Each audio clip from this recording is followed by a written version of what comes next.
to speak to us today. Uh,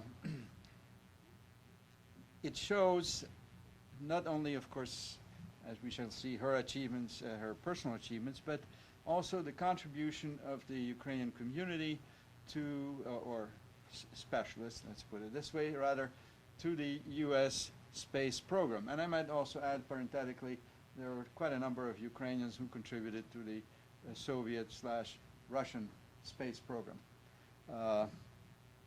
So let me say a few brief words about Captain Stefanyshyn-Piper.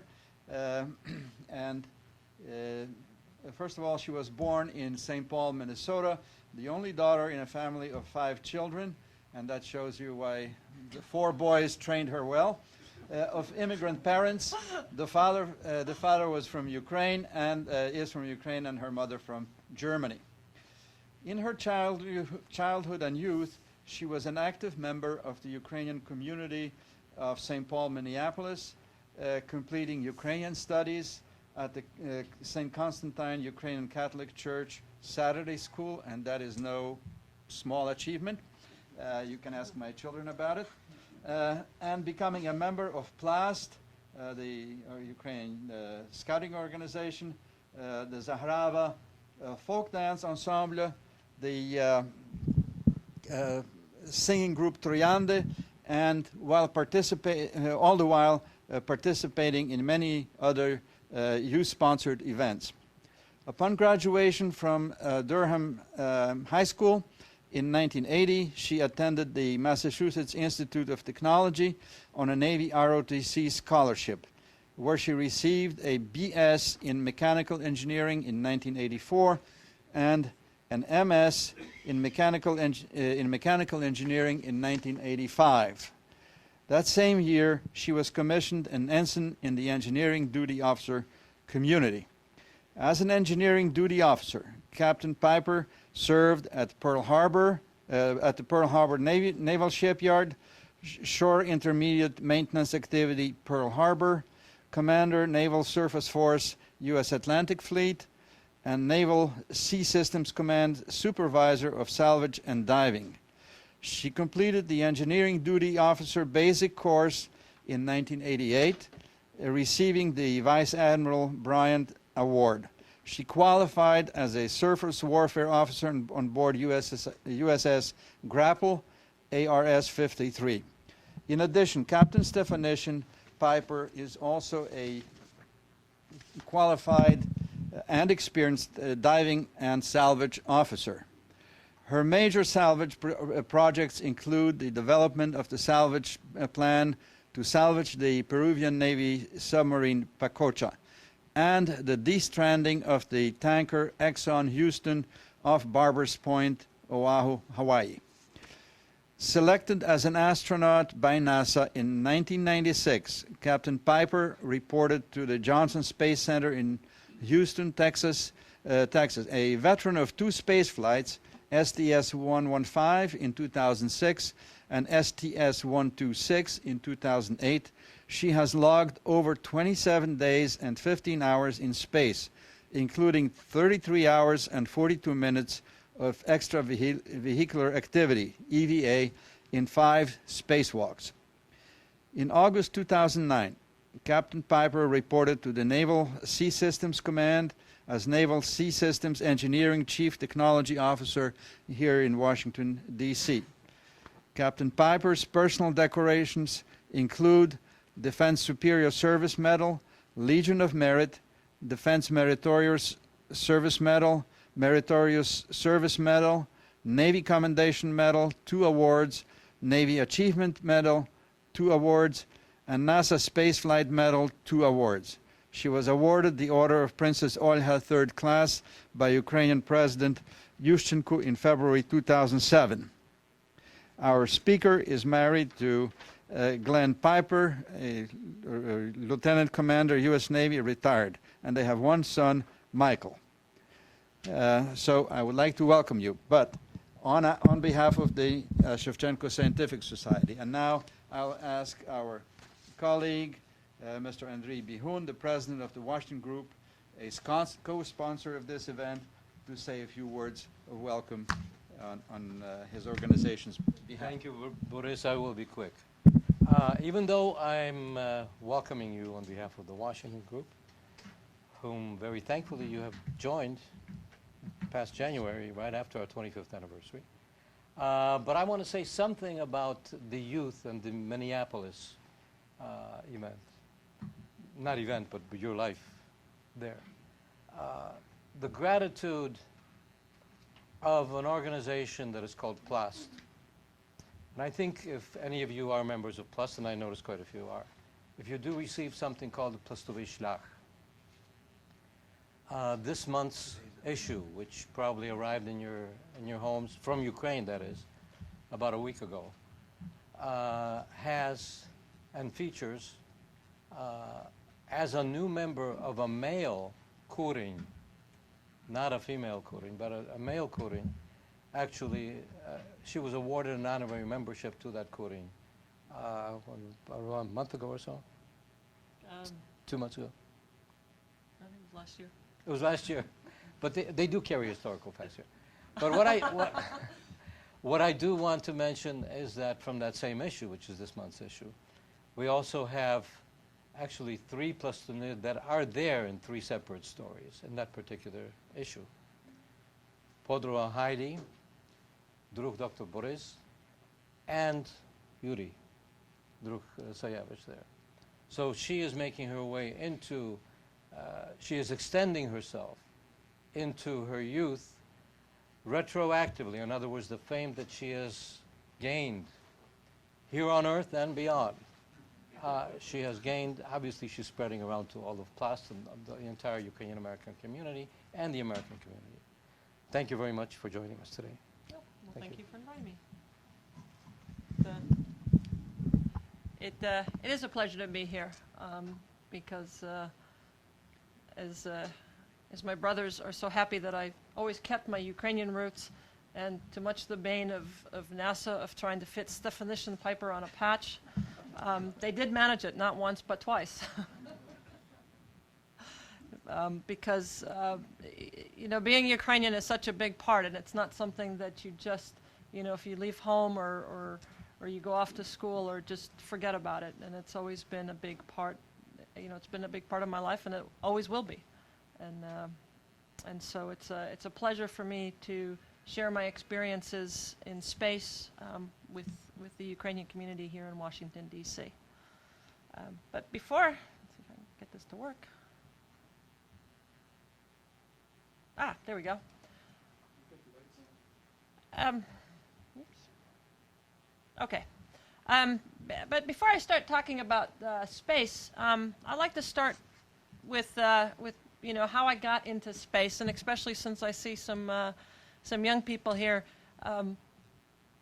You know, as Boris mentioned, you know, I did grow up in a family of 5, but I was number 2. I was the second oldest, so I got to put my younger brothers in line. But you know, having grown up in probably your typical, you know, first-generation Ukrainian family, where, you know, of course, you know, it was expected you were going to go to Sobotnaya Shkola every Saturday, go to Saturday school, and that you know, and once you got there, it was, you know, it was not just, you know, our school was only half day, so you had to fill up the other half of the day with plast and dancing and everything else, and that was just the way we grew up. You know, my parents had also wanted all of us kids to go to college, and so, but coming from a family of five children, I applied to MIT, and of course, to my surprise, I was accepted. So I decided, okay, that's where I'm going to go to school, and so then you had to think, okay, how am I going to pay for college? Because college is not cheap. So I looked at the Navy, and so some people think, you know, being you know, coming from a first generation, they thought, well, what did your parents think? What did your father think? And actually, he was very, very proud of that fact. I think the you know, Ukrainians always have a strong you know, strong feelings for the military, and that carried on. I have out of the 5 children, 4 of us had some career path in the military. Interesting enough, I don't know if that's something Tato brought up onto all of us, but you know, for one reason or another, we all had different reasons for joining the military.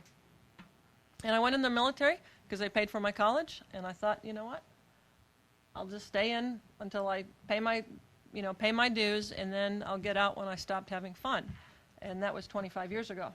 And as you can see, I'm still in because you know, the military's been a good career. I did diving and ship repair, and I really enjoyed that. But you know, I always had the sense that I wanted to go fly. My mother being from Germany, you know, when I was growing up, it was easy to go visit her side of the family, and so every couple of years, some of us would go to Germany. And you know, I still remember I was 9 years old, sitting in Chicago, because back then you couldn't get a direct flight. You had to go from Minneapolis to Chicago to Frankfurt.